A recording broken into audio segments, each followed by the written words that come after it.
Dear brothers and sisters, can you believe that God is still giving a test today? The great king who rules this world is looking for honest hearts. Could you be that person? This story can change your life. Listen to the end. This video is an inspiration from speeches of man of God and founder of Calvary Temple Hyderabad, Dr. P. Satish Kumar. Let's watch this. There was an old king in a country. He was looking for a worthy successor to rule the kingdom after him. His heart yearned for a worthy successor, someone to guide his people. He had no son, only a beautiful, intelligent daughter. The king devised a challenge, a test of character and wisdom. He announced his decree throughout the land, carried by royal messengers. Whoever brought him the most fertile seeds would win a great prize. They would marry his daughter, the princess, and inherit the throne. News spread like wildfire, igniting ambition in many young men. Thousands flocked to the palace gates, eager for power and prestige. Each carried bags, sacks, and baskets filled with various seeds. They boasted of their seeds' potency, their potential for bountiful harvests. The king listened patiently, his eyes observing every detail. He knew their outward displays could be deceiving, a mask. He had a secret test, a deeper examination in mind. From the multitude, he selected 4 promising youths. They stood before him, their faces a mixture of hope and nervousness. The king presented each with a small, identical pouch. Inside each pouch were special seeds, seemingly ordinary. He instructed them to plant these seeds with utmost care. They were to nurture them, providing water, light, and fertile soil. The challenge was clear: grow the most bountiful harvest. The one with the best crop would claim the throne and the princess. This was not merely a test of agricultural skill, he mused. It was a profound examination of their true character, a test of honesty, integrity, and perseverance. The youths bowed respectfully, accepting their unique challenge. They departed the palace, each with their pouch of seeds. Each envisioned their future, a crown and a royal bride. The first youth immediately sought the richest soil.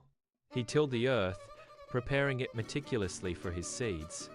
He watered them daily, shielding them from harsh winds. The second youth consulted ancient texts on cultivation.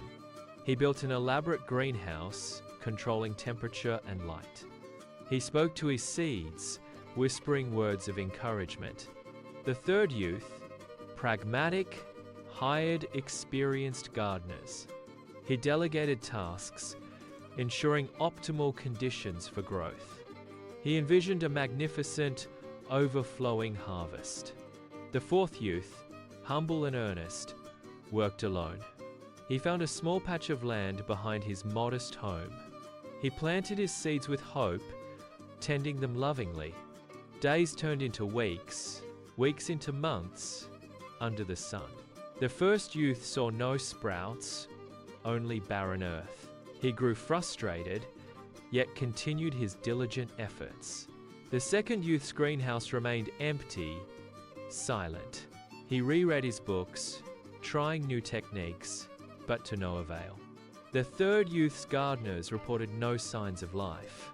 He grew anxious, fearing failure despite his resources. The fourth youth watched his patch of earth daily. He watered, he waited, he hoped, but nothing emerged.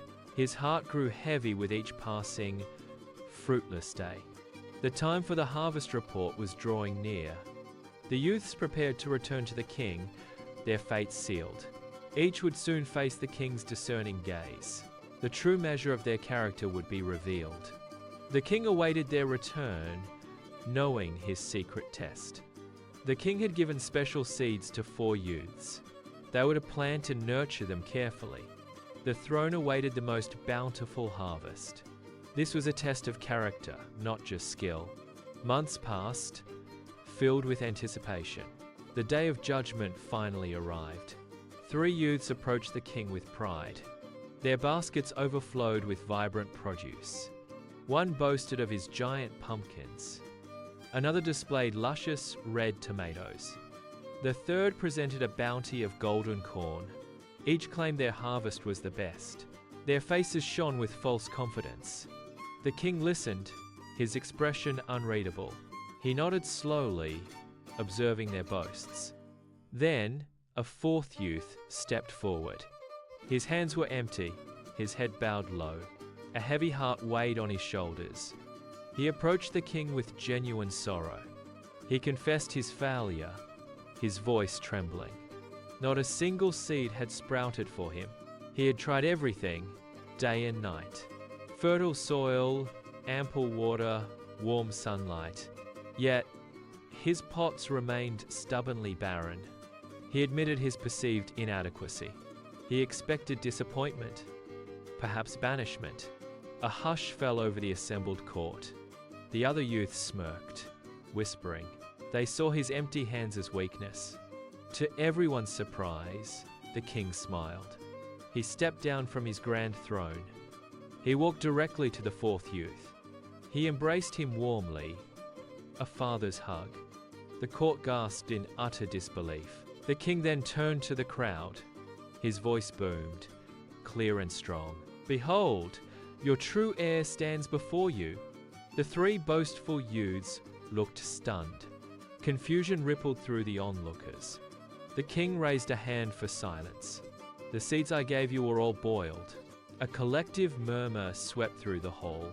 They were incapable of any growth. The truth dawned on the faces of many. The three youths' faces fell in shame. Their elaborate lies were now exposed. Only this young man spoke with integrity. He admitted his truth, not a false success. He proved worthy of the royal throne and the hand of my beloved daughter. This was a profound lesson in integrity. True leadership lies in honesty and humility, not in outward displays of false achievement. The young man, humble, accepted his destiny. The kingdom cheered for their honest prince. A new era of truth began that day. The king had found his true successor, a leader guided by an honest heart. Integrity became the kingdom's foundation, a legacy of truth forever remembered. Dear sister, brother, Lord Jesus is the great king who rules the world. That Lord Jesus is also looking for the upright. How wonderful it would be if you were in the eyes of God who is looking for you. Just think.